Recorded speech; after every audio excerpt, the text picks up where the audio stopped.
धर्माच्या पवित्र स्थळांना भेटी देऊन वंदन करून जाणून घेत आहोत।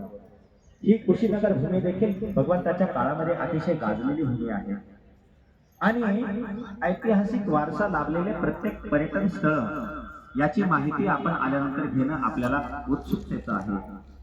कारण ती माहिती आपण घेतल्यानंतर आपण घरी गेल्यानंतर आपल्या मुलाबाळांना नातवांना ते सांगणार आहोत आणि त्यांच्या मनामध्ये देखील भविष्यासाठी चेतना निर्माण करणार आहोत। मी नेहमी म्हणतो, गाडी बंगला माडी, गाडी बंगला माडी, सोनं चांदी आणि अमाप अशी जमवलेली प्रॉपर्टी ही जर तुमच्याकडे असेल, माडीवर माडी, मजले माडी, गाड्या महाल माडी, सोने चांदी आणि अमाप संपत्ती मिळवून सुद्धा जो माणूस बौद्ध धर्मात जन्माला आल्यानंतर बुद्धगया बघणार नाही, त्याच्या सर्व प्रॉपर्टीची किंमत शून्य। मी नेहमी सांगतो, हे का सांगतो मलाही माहित नाही, पण मला तसं वाटतं। तेव्हा आपण दुसऱ्यालाही प्रेरित करा, आपणही त्याचा आनंद घ्या। बंधूंनो, आपण जास्त वेळ न घालवता आपल्या 10 मिनिटाच्या प्रवचनाला या ठिकाणी सुरुवात करीत आहोत। तेव्हा शांत चित्ताने आपण ते ग्रहण करायचं आहे। चुळबुळ चुळबुळ करायची नाही। आपल्याला इथून उठून बाथरूम टॉयलेटला जाण्याची व्यवस्था आहे, फोटो काढायचे आहे आणि मग बसमध्ये जाऊन बसायचं आहे। वैशाली नगरीतील असंख्य लोक, वैशाली नगरीतील असंख्य लोक भगवान बुद्धांच्या पाठीमागे पायी पायी पायी चालत केसरिया नावाच्या स्तूपापर्यंत, केशमुक्ती नावाच्या गावापर्यंत येऊन थांबले। भगवंत म्हणाले की बाबांनो, अरे तुम्ही प्रापंचिक आहात, आम्ही वैराग्य धारण केलेलं आहे, आम्ही गृहस्थी जीवनाचा त्याग केलेला आहे, आम्ही जाऊ तिथे राहू, तुम्ही तसं करू शकत नाही। पण त्यांनी हट्ट धरला की भगवंत तुम्ही परत पाठीमागे या, तुम्ही जाऊ नका। शेवटी त्या केसरिया स्तूपाच्या तिथे, केशमुक्ती नावाच्या गावाच्या ठिकाणी भगवंत नदीच्या पात्रातून पार करून पुढे आले आणि सर्व वैशालीचे नागरिक, सर्व वैशालीवासीच्या नदीच्या किनाऱ्याला थांबले। त्यांना पुढे येता येईना। भगवंतांनी नदीचा तीर पार करून त्यांना डोळे भरून बघितलं आणि पुढचा प्रवास आनंदाबरोबर, असंख्य भिक्षूंच्या बरोबर कुशीनगरच्या दिशेने सुरू केला। भगवंत आनंदाला म्हणतात, आनंदा, मला आता काही बरं वाटत नाही, कारण माझी प्रकृती वय 80 वर्षाचं झालेलं आहे आणि आपण परतीचा प्रवास सुरू केलेला आहे। तेव्हा आपल्याला लवकर परतीच्या प्रवासाला निघालं पाहिजे। आनंदाने मान हलवून होकार देत भगवंताच्या बरोबर भिक्षू संघ आणि आनंद कुशीनगरच्या दिशेने चालू लागले। चालता चालता चालता चालता दिवस रात्र प्रवास करीत असताना भिक्षू संघाबरोबर, भगवंताबरोबर भिक्षू संघ, आनंद आणि भगवंत चालत असताना भगवंत थकलेले होते, वय 80 वर्षाचं झालेलं होतं। अनेक भिक्षू संघामध्ये वयोवृद्ध भिक्षू झालेले होते, तरुण भिक्षू होते। ते सर्व प्रवास करीत असताना ते चुंदाच्या नगरीमध्ये आले। आताच फाजिल नगर, आताच फाजिल नगर म्हणजे त्यावेळेला चुंदाचं गाव।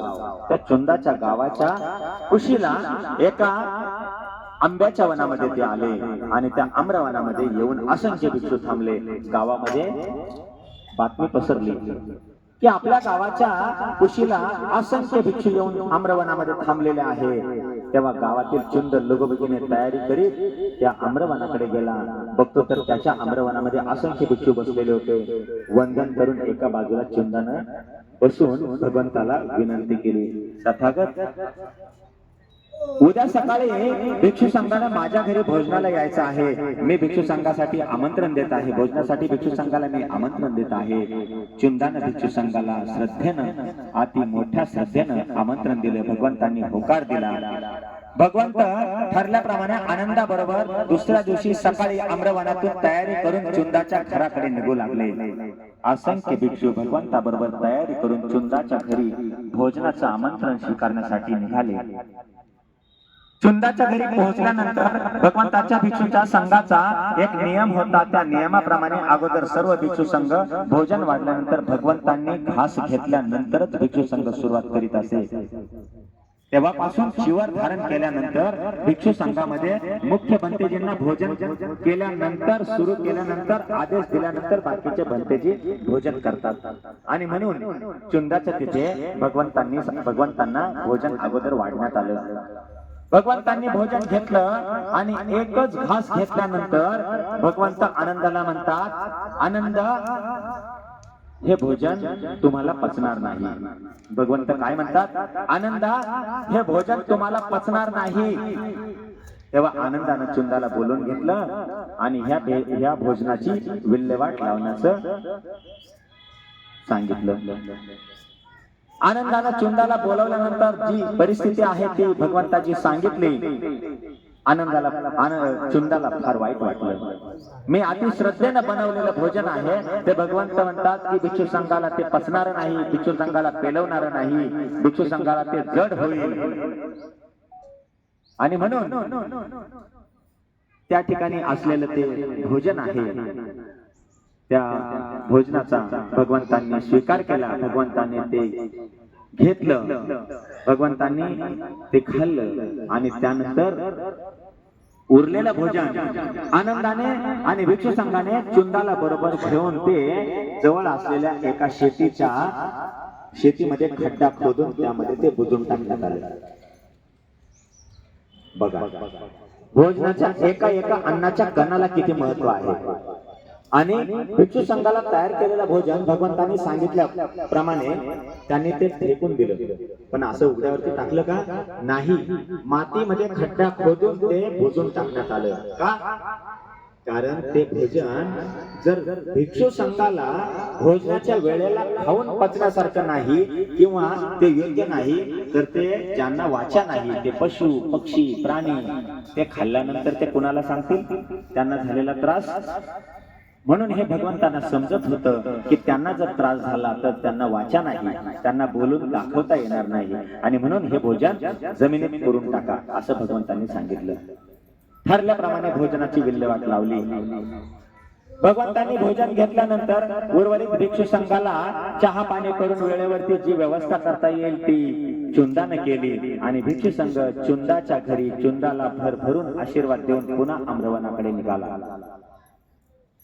आम्रवनाकडे निघाल्यानंतर त्या आम्रवनात जाऊन सायंकाळ झाली. सायंकाळच्या वेळेला भगवान बुद्धांची प्रकृती बिघडली. रात्रीचे 8-9 वाजेचा वेळ झाला असेल, भगवंतांची प्रकृती बिघडली. रात्री 11-12च्या मध्यान्हाच्या वेळेला भगवंतांची प्रकृती फारच बिघडली. रात्रीच्या 2-3 वाजेच्या वेळेला भगवंतांना अतिसार सुरू झाला, रक्ताचे जुलाब सुरू झाले. भगवंतांची प्रकृती खूप बिघडली. प्रकृती बिघडल्यानंतर भगवंत आनंदाला म्हणतात, भगवंत आनंदा माझा आता काही खरं दिसत नाही, बोलू नका अजिबात. आनंदा माझा आता काही खरं दिसत नाही. तेव्हा आनंद म्हणतात की भदंत सर्व ठीक होईल, तुम्ही काही काळजी करू नका, सर्व ठीक होईल. रात्री अतिशय तब्येत बिघडलेली असताना सकाळी भगवंताची तब्येत थोडी व्यवस्थित झाली. प्रातःविधीला जाऊन आल्यानंतर भगवंतांना थोडं बरं वाटू लागलं. आणि सकाळ उजळताच भगवंत आनंदाबरोबर भिक्षू संघाला घेऊन कुशीनगरच्या दिशेने सर्व भिक्षू संघ आंब्याच्या आमराईतून उठून सकाळी प्रवास करू लागला. भिक्षू संघ पुढे चालत एका मोठ्या कालव्यापर्यंत आला. त्या कालव्याच्या ठिकाणी उठत बसत भगवंतांनी हातपाय धुतले, फ्रेश झाले आणि थोडं बसून आराम करून पुन्हा पुढचा प्रवास त्यांचा सुरू झाला. पुढचा प्रवास मात्र भगवंतांचा उठत बसतचा सुरू झाला. एकतर आधीच वय 80 वर्षाचं झालेलं होतं आणि त्यातही त्यांना आजार सुरू झालेला होता. दुर्धर अशा त्या व्याधीनं भगवंत त्रस्त झालेले होते. आणि पुढे हात पाय धुतल्यानंतर फ्रेश झाल्यानंतर ते तेथूनही पुढे त्यांचा प्रवास सुरू झाला. उठत बसत प्रवास करीत या कुशीनगर नगरीच्या पूर्वेला असलेल्या हिरण्यवती नदीच्या किनारी शाल वृक्षांच्या जंगलामध्ये भगवंताचा भिक्षू संघ येऊन थांबला. भगवंत आनंदाला म्हणतात की आनंदा आजीबाई, आनंदा मला आता काय माझा भरोसा वाटत नाही. काय म्हणतात आजी? ओ आजी. भगवंत काय म्हणतात आनंदाला? आनंदा आता मला काही भरोसा वाटत नाही. तेव्हा आनंद म्हणतात की भदंत सर्व ठीक होईल. आनंदा मला आराम करण्यासाठी इथे व्यवस्था कर. भगवंतांनी आनंदाला सांगितल्याबरोबर आनंदाने भगवंतांचं चिवर संगाटी घेतली आणि त्या शाल वनामध्ये असलेल्या झाडांच्या दोन शाल वृक्षांच्या खाली त्यांनी तो चिवर अंथरून दिला. भगवंत त्या ठिकाणी पोहोचले. दोन झाडांच्या मध्ये झोळी बांधण्यात आली, त्यामध्ये भगवंत बसले आणि तिथे त्यांनी थोडा आराम केला. आराम करून भगवंत उठले आणि भगवंतांनी आनंदाला विचारलं, आनंदा आपण आता कोणत्या ठिकाणी आलेलो आहोत? बुद्ध असतात, बुद्धाला सर्व समजते, बुद्धाला पुढचं समजते, बुद्धाला सर्व काळातील सर्व माहिती असते. तरी देखील बुद्धाने आनंदाला विचारले की आनंदा आपण कोणत्या ठिकाणी आलेलो आहोत? याचं कारण असं आहे की भगवंताचं वय झालेलं होतं, भगवंत आजाराने त्रस्त झालेले होते, भगवंताचं लक्ष चारी दिशेला लागलेलं होतं, मृत्यू समीप आलेला होता आणि ह्या सर्व चलबिचल अवस्थेमध्ये त्यांनी आपल्या सहकार्याला सारथ्याला विचारलं, आनंद आपण कुठपर्यंत आलो? तेव्हा आनंद म्हणतात की भदंत आपण कुशीनगरच्या अगदी खेटून असलेल्या हिरण्यवती नदीच्या जंगलामध्ये, शाल वृक्षांच्या जंगलामध्ये थांबलेलो आहोत. आणखी कुशीनगर किती दूर आहे? तेव्हा आनंद म्हणतात की भदंत कुशीनगर बिलकुल जवळ आहे.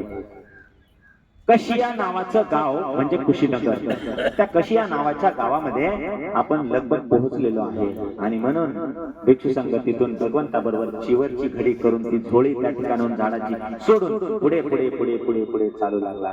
चालता चालता चालता कशिया गावाच्या 2 किलोमीटर दक्षिणेच्या दिशेला असलेल्या घनदाट जंगलामध्ये भगवंत येऊन थांबले आणि त्या ठिकाणी पुन्हा शाल वृक्षांच्या शालवनामध्ये असलेल्या 2 शाल वृक्षांच्या खाली भगवंतांनी आनंदाला आराम करण्यासाठी, मला या ठिकाणी काहीतरी आराम करण्यासाठी अंथरून द्या असं सांगितलं. तेव्हा आनंदाने चिवर संगाटी घेतली आणि त्या 2 शाल वृक्षांच्या खाली अंथरली आणि भगवंत आनंदाला म्हणतात की आनंदा, आनंदा या 2 शाल वृक्षांच्या खाली मी आराम करीत आहे, लक्ष देऊन ऐक. आनंदा मी या शाल वृक्षांच्या खाली आराम करीत आहे, तोपर्यंत तू या कुशीनगर नगरीमध्ये जाऊन लोकांना सांग, आजपासून 3 महिन्यानंतर मी महापरिनिर्वाणाला जाणार आहे असं वैशालीला मी घोषणा करून 3 महिने झालेले आहे आणि आज तो दिवस उजडलेला आहे. 3 महिने झालेले आहे आणि आज तो दिवस उजडलेला आहे. तेव्हा तुम्ही आनंदा, माझं आज रात्री 3ऱ्या प्रहरी निधन होईल, परिनिर्वाण होईल, मी मृत्यू प्राप्त करेल, मी या जगात राहणार नाही. पण सकाळी दिवस उगवल्यानंतर या नगरीतल्या लोकांना माहिती पडेल, लोक येतील आणि तुला दोष देतील. तुम्ही भिक्षूंना, या नगरीतले लोक जेव्हा सकाळी येतील तेव्हा माझं प्रेताचं वंदन करतील, मला बघण्यासाठी येतील, तेव्हा दोष तुम्हाला देतील. काय दोष देतील? भदंत, बुद्ध, तथागत या कुशीनगर नगरीमध्ये आले आणि त्यांचा मृत्यू देखील झाला आणि आम्हाला माहिती नाही असा तुम्हाला दोष देतील. मग आता जा नगरीमध्ये आणि प्रत्येकाला सांग, हातोहात निरोप द्या की तथागत कुशीनगर नगरीमध्ये आलेले आहे, ते महापरिनिर्वाणाला जाणार आहे, त्याच्या अगोदर तुम्ही त्यांचं दर्शन घ्या, त्याच्या अगोदर तुम्ही त्यांना भेटून घ्या. भगवान बुद्धांवर अपार श्रद्धा असलेले लोक जिवंतपणे भगवान बुद्धांना बघण्यासाठी गर्दी करतील हे भगवंतांना माहिती होतं आणि म्हणून आनंदाच्या अंगावर काटा आला. रात्र झाली होती, रात्रीचे 9-10 वाजले असतील. भगवंत आनंदाला सांगत होते की आनंदा, आज रात्री मी निर्वाणाला जाईल. आणि आनंदाच्या अंगावर काटा येऊन आनंदाचे हातपाय गळून गेलेले होते. कारण आयुष्यभर ज्या भगवंताबरोबर आम्ही सुख दुःख गिळले, सुख दुःख पचवले, आम्ही बऱ्या वाईट अनुभवांना तोंड दिलं, सुख दुःखानं संगती जगलो, असे तथागत आज आम्हाला सोडून जाणार आहे रात्री आणि सकाळ उगवताना आम्हाला ते दिसणार नाही, जिवंत आमच्याशी बोलणार नाही. आणि म्हणून आनंदाचे हातपाय गळून गेले, आनंदाच्या अंगावर काटा आला. आनंदाला भगवंत म्हणतात, आनंदा वेळ कमी आहे, या नगरीमध्ये जाऊन ये आणि लोकांना सांगून ये आज रात्रीतून मी तुमच्यामध्ये राहणार नाही. तेव्हा आनंद उठून उभे राहिल्यानंतर 2 पावलं पुढे गेल्यानंतर परत पाठीमागे येऊन तथागतांना म्हणतात की भगवंत तुम्ही मला धोका तर देणार नाही, तुम्ही मला फसवणार तर नाही.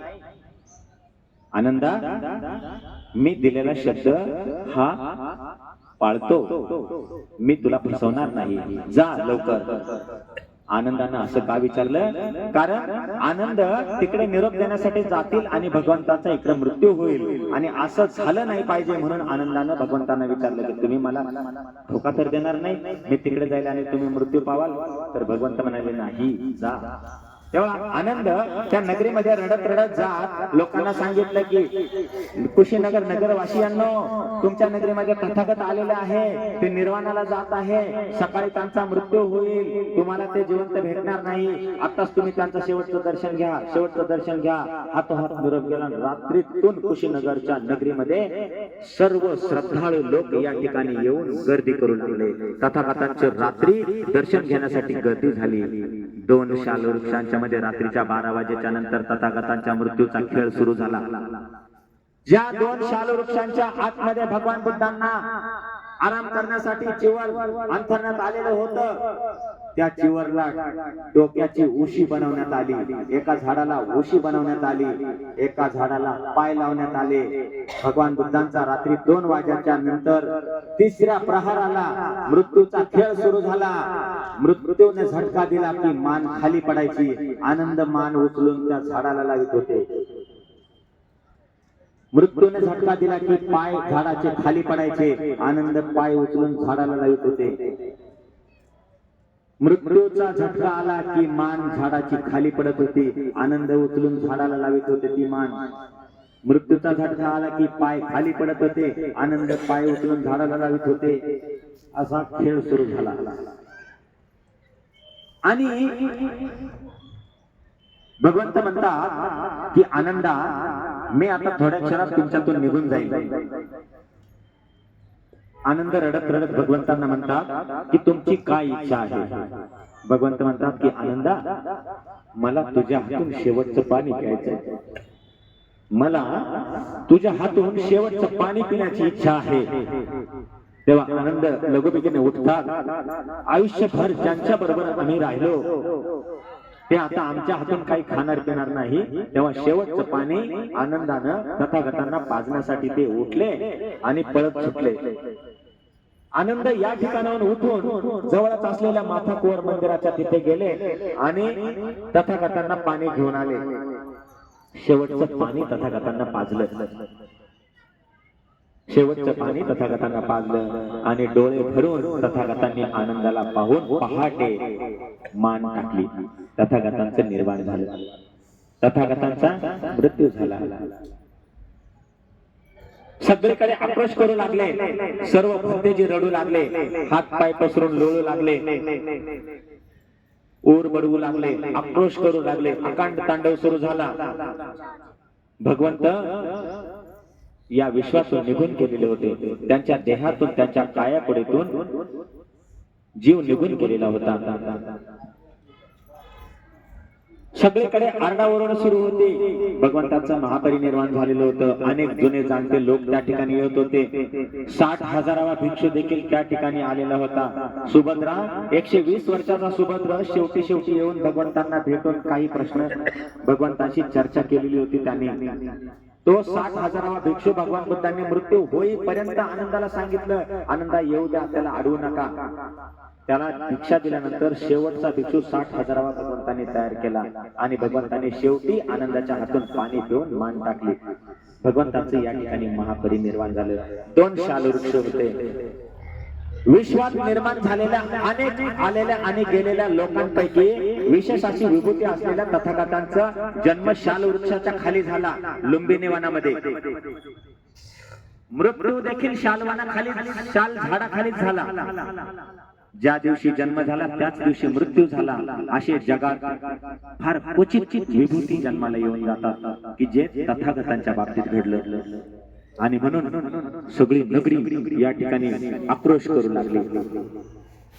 आता काय करायचं? अथांग असे पक्षासारखे सगळे भंतेजी बसले या ठिकाणी, रडत बसले. आता काय करायचं? आमचा मार्गदाता निघून गेला, आता आम्ही काय करायचं? आणि म्हणून तथागतांनी पायी प्रवास करीत करीत करीत 45 वर्ष समाजाचं प्रबोधन करीत, अनेक जीवनधारी भिक्षू तयार करीत, उपासक उपासिका तयार करीत, गावागावामध्ये चांगलं जीवन जगण्याचा मार्ग प्रसार करीत करीत 45 वर्ष घालवले होते. आणि म्हणून ज्या ज्या लोकांना माहिती पडलं, राजे, रथी, महारथी, भंतेजी, भिक्षू, अरहंत, थेरो, महाथेरो अशा सर्वांना निरोप केला. आणि या ठिकाणी असं ठरलं की भगवंतांचं महापरिनिर्वाण झाल्यानंतर सर्व भिक्षूंना भगवंतांचं दर्शन झालं पाहिजे आणि मगच अग्निदान देता येईल. तेव्हा भगवंतांचं प्रेम या ठिकाणी झाकून ठेवण्यात आलं. एका गोल कढईमध्ये, मोठ्या कढईमध्ये 500 मीटर कपड्यामध्ये भगवंताचं प्रेत गुंडाळण्यात आलं. त्याला सुगंधित द्रव्य लावण्यात आलं. ते सुगंधित द्रव्य लावून गोल मोठ्या कढईमध्ये ते प्रेत गुंडाळून ठेवण्यात आलं. भिक्षू येत होते, जशी जशी त्यांना माहिती मिळत होती येत होते. 7 दिवस निघून गेले आणि शेवटी सर्वात जुने भंतेजी महाकाश्यप काय कुठे दिसेना. आणि म्हणून महाकाश्यप येण्यासाठी सर्व आतुरतेने वाट पाहू लागले. बघता बघता वैशालीकडे इकडून जैन धर्माचे प्रसारक निगठन पुत्र जात असताना त्यांनी महाकाश्यपाची भेट झाल्यानंतर वैशालीमध्ये त्यांना सांगितलं की महाकाश्यपा, तुम्हाला काही माहित नाही? तेव्हा महाकाश्यप म्हणाले नाही. तेव्हा ते निगठन पुत्र म्हणाले की कुशीनगर नगरीमध्ये तथागतांचं महापरिनिर्वाण झालेलं आहे. तेव्हा महाकाश्यपाने तिथेच हंबरडा फोडला. महाकाश्यपाबरोबर हजारो भिक्षू होते. त्या भिक्षूंना बरोबर घेऊन महाकाश्यप आगोबगीनं पळत सुटले. चालता चालता चालता चालता दिवस रात्र प्रवास करीत 7व्या दिवशी महाकाश्यप या ठिकाणी सर्व भिक्षूंना घेऊन पोहोचले. सर्व भंतेजी 7 दिवस 7 रात्र या ठिकाणी बसून होते. कुशीनगरच्या मुख्य प्रवेशद्वाराकडून त्या प्रेताकडे जे जे लोक येत होते त्यांच्याकडे आले आले आले आले आले अशा पद्धतीने ते बघत होते. शेवटी महाकाश्यपाची झुंड आली आणि सर्व उठून उभे राहिले. सर्व आक्रोश करू लागले, रडू लागले. महाकाश्यप जवळ येतानाच महाकाश्यपाकडे बघून सर्व नवीन जुने भंतेजी आक्रोश करू लागले. भगवान बुद्धांचं प्रेत या ठिकाणाहून उचलण्यात आलं. 3 किलोमीटर अंतरावरती मुकुटबंधन नावाचा चैत्य आहे. हिरण्यवती नदीच्या किनारी मुकुटबंधन नावाचा चैत्य आहे. तिथे त्या रामाभार स्तूपाच्या तिथे नदीच्या किनारी खडकावरती भगवान बुद्धांचं प्रेत रचण्यात आलं. तिथे भगवान बुद्धांना अंतिम संस्कार देण्यासाठी प्रेत रचण्यात आलं.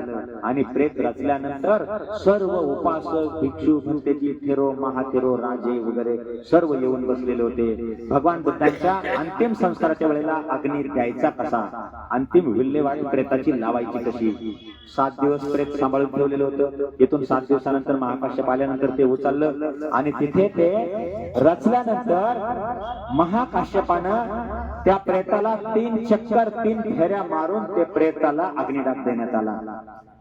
भगवान बुद्धांचा पूर्वाश्रमीचा मुलगा राहुल देखील तिथे हजर होता. तरी सुद्धा राहुलाला प्रेताला अग्निदान देता आला नाही.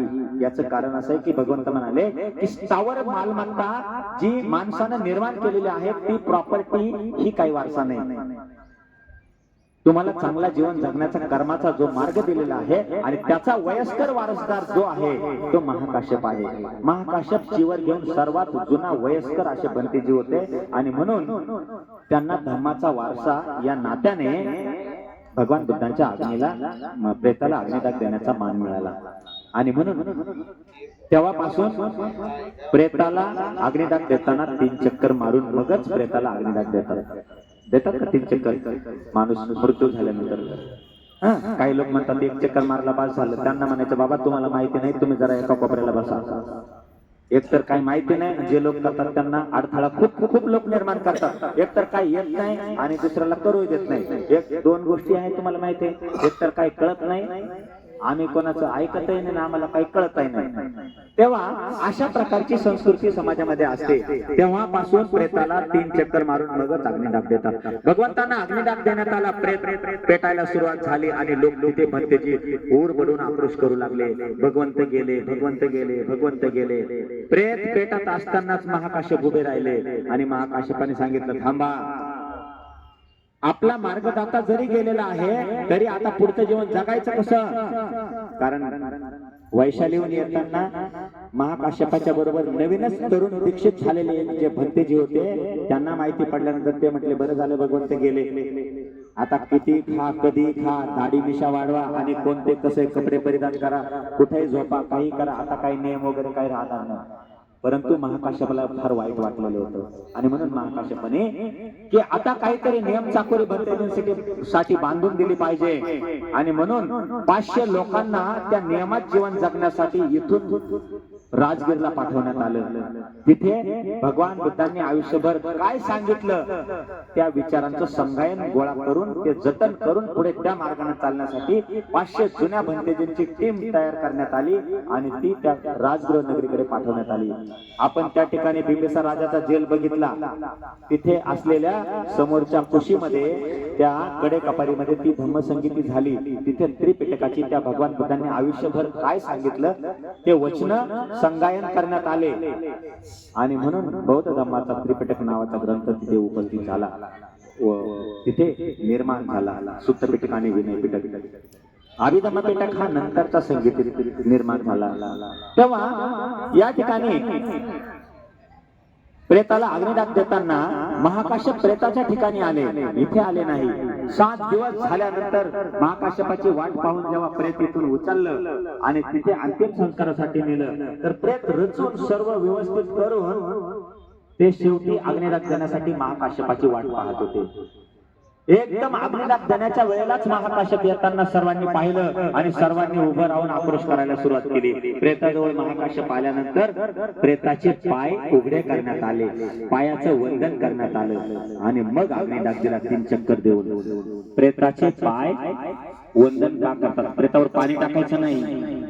माणसाचा मृत्यू झाल्यावर अग्निदान देताना पाणी टाकायचं नाही, चिता ओली करायची नाही, ती पेटायला अडथळा निर्माण होतो. फुलं अग्नीमध्ये टाकायचे नाही, पायाजवळ टाकायचे. 3 चक्कर मारून प्रेताच्या स्मशानभूमीत ते फुलं पायाजवळ ठेवायचे, बाहेर त्या चित्यात टाकायचे नाही. फुलं ओली असतात, चिता जळायला डिस्टर्ब होतो आणि म्हणून पाणी फुलं हे पायाजवळ टाकायचे. तोंडात पाणी टाकायचं नाही. दर्शन घेऊन बाजूला एका बाजूला बसायचं. चिता पूर्ण पेटल्यानंतर लोक तिथून निघून जातात, कारण कधी कधी अर्धवट प्रेत जळण्याचा प्रकार होतो. आणि म्हणून भगवंतांना अग्निदान दिल्यानंतर भगवंतांच्या अस्थी जमा करण्यात आल्या. भगवंतांच्या अस्थी जमा करून त्याचं करायचं काय आणि म्हणून त्या 8 दिवस तो वाद त्यांचा मिटेना. काही लोक म्हणायचे की अस्थी आम्हीच घेऊ, काही लोक म्हणायचे अस्थी आम्हीच घेऊ, काही लोक कुशीनगर वाले म्हणायचे की अस्थीला हात लावू नका, भगवंत आमचे आहे. कुशीनगर भूमीमध्ये त्यांचं महापरिनिर्वाण झालेलं आहे, आमचेच आहे भगवंत, आमच्या कुशीनगर भूमीमध्ये त्यांचं महापरिनिर्वाण झालेलं आहे, इथंच पाणी केलेलं आहे, इथेच त्यांना जाळण्यात आलेलं आहे, अजिबात त्यांच्या अस्थीला हात लावायचा नाही. पण काही लोकांनी सांगितलं कुशीनगरच्या मल्लांनी असा अडथळा आणल्यानंतर त्यांची समज काढण्यात आली. भगवंत कुशीनगरचेच नाही, जरी कुशीनगरमध्ये त्यांचं महापरिनिर्वाण झालेलं आहे तरी भगवंत पूर्ण विश्वाचे आहे आणि त्यांनी ज्या ज्या ठिकाणी त्यांचे चाहते होते ते इथे आलेले आहे. तेव्हा तुमच्या आपल्या इतकंच प्रेम त्यांच्यावरती देखील ते करतात. ही गोष्ट जेव्हा त्यांना समजली त्यावेळेला त्यांनी सांगितलं की ठीक आहे, मग या वाटप कशा करायच्या. तेव्हा अस्थींचं जतन करण्यात आलं. अस्थींचं जतन करीत असताना ते त्याचा प्रश्न सुटेपर्यंत भाले तलवारी लावून ते त्या ठिकाणी ठेवण्यात आल्या अस्थी आणि रात्रभर तिथे गाणे गोंधळ जागरण अशा पद्धतीचं करून ते त्या ठिकाणी त्या रात्र पार करून त्या जतन करून ठेवण्यात आल्या. शेवटी 8व्या दिवशी त्या अस्थी वाटण्याचं ठरवलं. अस्थी वाटप करण्यासाठी जे जे राजे आले त्यांना त्या 8 ठिकाणी वाटण्यात आल्या. पण वैशालीचा जो राजा होता अजातशत्रू, वैशाली अजातशत्रूच्या ताब्यात होती, त्याच्या वाट्याला काही अस्थी आल्या नाही, कारण तो शेवटी पोहोचला होता. आणि मग त्यानं सांगितलं की तुम्ही सर्वांनी राजांनी वाटून घेतला, मी राजा आहे, मला जर दिलं नाही तर राजगीर हा अतिशय त्यांच्या संपर्कातला बालेकिल्ला होता, ते तिथे राहिलेले होते, तिथे मोठं प्रस्थ होतं, तिथे जर अस्थी मिळाल्या नाही तर मी सर्व राजांना मारून टाकेन असं अजातशत्रूनं सांगितल्यानंतर अजातशत्रू बिघडला आणि अजातशत्रूची समज एका द्रोण नावाच्या भिक्षूने काढली. द्रोण नावाच्या भिक्षूने सांगितलं की राजा, अरे ह्या अस्थी 8 ठिकाणी वाटल्या, तुझ्या वाट्याला जरी त्या आल्या नाही तरी सर्व अस्थीचा सार हा राखेत आहे आणि ती राख घे आणि त्याच्यावरती मोठा स्तूप बांध. त्याला ते पटलं आणि म्हणून त्यानं त्या द्रोणानं ती राख दिली वाटीभर आणि त्या राखीवरती त्यानं तो स्तूप बांधला वैशालीला. आणि म्हणून अशा पद्धतीनं 8 ठिकाणी त्या अस्थींवरती विहार, मोठमोठे जमिनीमध्ये त्या अस्थी गाडून त्याच्यावरती भव्य असे विहार बांधण्यात आले. बंधूंनो, त्या विहार नंतर 350 वर्षानंतर सम्राट अशोकानं त्या अस्थी खोदून त्या 8 ठिकाणाचा शोध लागून त्या खोदून 84,000 ठिकाणी त्या खोदून त्या बुजवण्यात आल्या. सम्राट अशोकानं फार भव्य दिव्य असं काम केलेलं आहे. आणि म्हणून भगवंतांचं इथं कसे आले, महापरिनिर्वाण कसं झालं, अंतिम संस्कार कसा झाला, त्यानंतर अस्थि विसर्जन कसं झालं आणि त्या राजांनी काय केलं, हा सर्व इतिहास आपण ऐकला. बंधूंनो, या ठिकाणी ही जी कुशीनगरची भूमी आहे, ब्रिटिश सरकार 19व्या शतकामध्ये ब्रिटिशांचं ज्या वेळेला या ठिकाणी सरकार होतं त्यावेळेला पुरातत्व विभागाचे जे अलेक्झांडर कनिंगम होते, त्या अलेक्झांडर कनिंगम यांनी खोदकाम करून या ठिकाणचा शोध लावला. कुशीनगरचा शोध लावल्यानंतर इथे भगवान बुद्धांना शेवटचं पाणी ज्या ठिकाणी पाजण्यात आलेलं होतं, तिथे असलेले देवमाता कुंवर मंदिरातली मूर्ती तोडलेल्या परिस्थितीत त्या ठिकाणी आढळली. इथे असलेली 24 फुटाची जी मूर्ती आहे, ती मूर्ती मथुरेचे कारागीर, मथुरेला मूर्ती बनवण्याचं पूर्वीला भगवान बुद्धांच्या काळामध्ये मोठं केंद्र होतं. मथुरेला जास्तीत जास्त मूर्ती बनवण्यात येत असे आणि तिथे बनवण्यात आलेली जी मूर्ती आहे, त्या मूर्तीचा मूर्तिकार बल नावाचा होता. बल नावाचे जे मूर्तिकार होते त्यांनी ती मूर्ती बनवलेली आहे.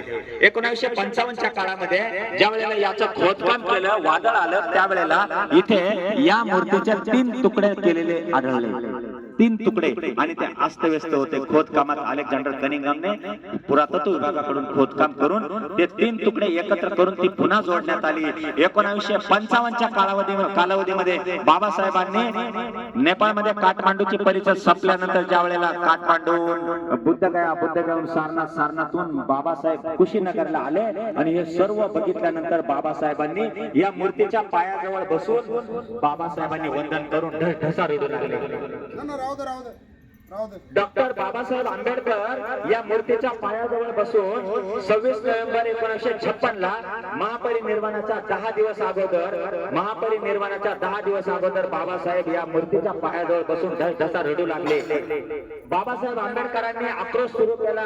बाबासाहेब म्हणतात की महान हा जगाचा तारण करता असलेला बुद्ध या ठिकाणी निर्वाण पावलेला आहे आणि तो मला बघायला मिळाला नाही, पण निर्वाण भूमीमध्ये असलेल्या त्या मूर्तीच्या पायाजवळ बसून मी वंदन करीत आहे. आणि म्हणून बाबासाहेब त्या पायाजवळ बसून त्या कोपऱ्यामध्ये बसून ढसा रडले.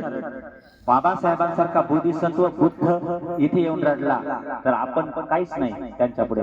जो आपल्या मार्गाचा दाता आहे, जो आपल्या बौद्ध धर्माचा तारणहार आहे, आपल्याला 4 बोटाची लंगोटी आणि महिलांना फक्त अंग झाकण्या इतके कपडे होते, आपण आज बाबासाहेबांच्या पुण्याने भगवान बुद्धांचा मार्ग त्यांना सापडल्यामुळे टाय, सूट, बूट, कोट आणि रोज 2-3 ड्रेस आपण बदलतो. अशा पद्धतीचा आपला पेहराव असलेला जो बाबासाहेबांनी आपलं जीवन बदलावून टाकलं, ते बाबासाहेब या मूर्तीच्या पायाजवळ बसून ढसा रडू लागले. बंधूंनो, बाबासाहेबांच्या 10 दिवसानंतर दिल्लीला बाबासाहेबांचा अल्पहादूर चाळीमध्ये तिथे बाबासाहेबांचं परिनिर्वाण झाल्यानंतर बाबासाहेबांचं मुंबईला प्रेत नेण्यात आलं आणि मुंबईला बाबासाहेबांचं दादर चैत्यभूमीला अंतिम संस्कार झाल्यानंतर बाबासाहेबांच्या ज्या अस्थी आहे, बाबासाहेबांच्या ज्या अस्थी आहे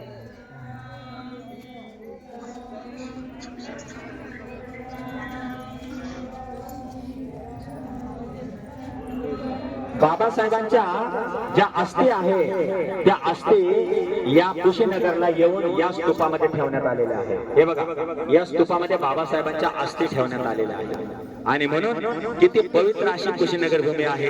एका ठिकाणी भगवान बुद्धांच्या अस्थी आहे आणि एका ठिकाणी बाबासाहेबांच्या अस्थी आहे.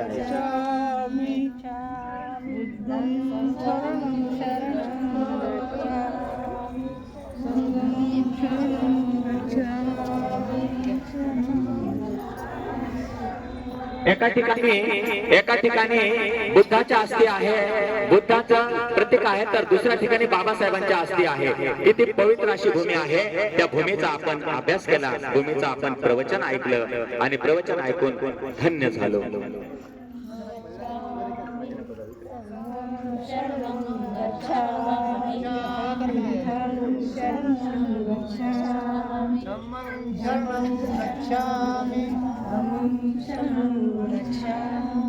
संघं शरणं गच्छामि. तेव्हा आपण या ठिकाणी कुशीनगरचा इतिहास ऐकून धन्य झालो. आता आपल्याला इथून उठून फोटो काढा, पुढे बाथरूमला या आणि पार्किंग मध्ये बस लागलेली आहे, त्या बस मध्ये बसा आणि त्यानंतर आपल्याला भगवान बुद्धांना ज्या ठिकाणी जाळण्यात आलेलं आहे ते अंतिम संस्कार भूमी बघायची आहे. येताना अस्थीचं विसर्जन बघायचं आहे. येताना मंदिरात, माथाकोर मंदिरात जिथं आनंदानं शेवटचं पाणी पिण्यासाठी घेऊन आले होते इथे ते बघायचं आहे. आणि त्यानंतर आपण हॉटेलला जायचं आहे. भोजन करून आपल्याला नेपाळमध्ये जायचं आहे. बॉर्डर बंद होण्याच्या आत सर्वांनी सरळ बसा आणि आजचं प्रवचन ऐकल्याबद्दल सर्वांनी हात जोडा. तालासुरामध्ये माझ्या पाठीमागे 3 वेळेला साधुकार द्यायचा आहे. सर्वांनी साधुकार द्यायचा आहे. साधू साधू साधू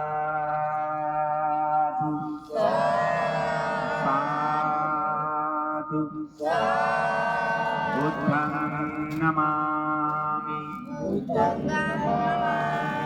धम्मं नमामि, संघं नमामि. जय भीम, जय भीम. चालूच नाही हो. चालू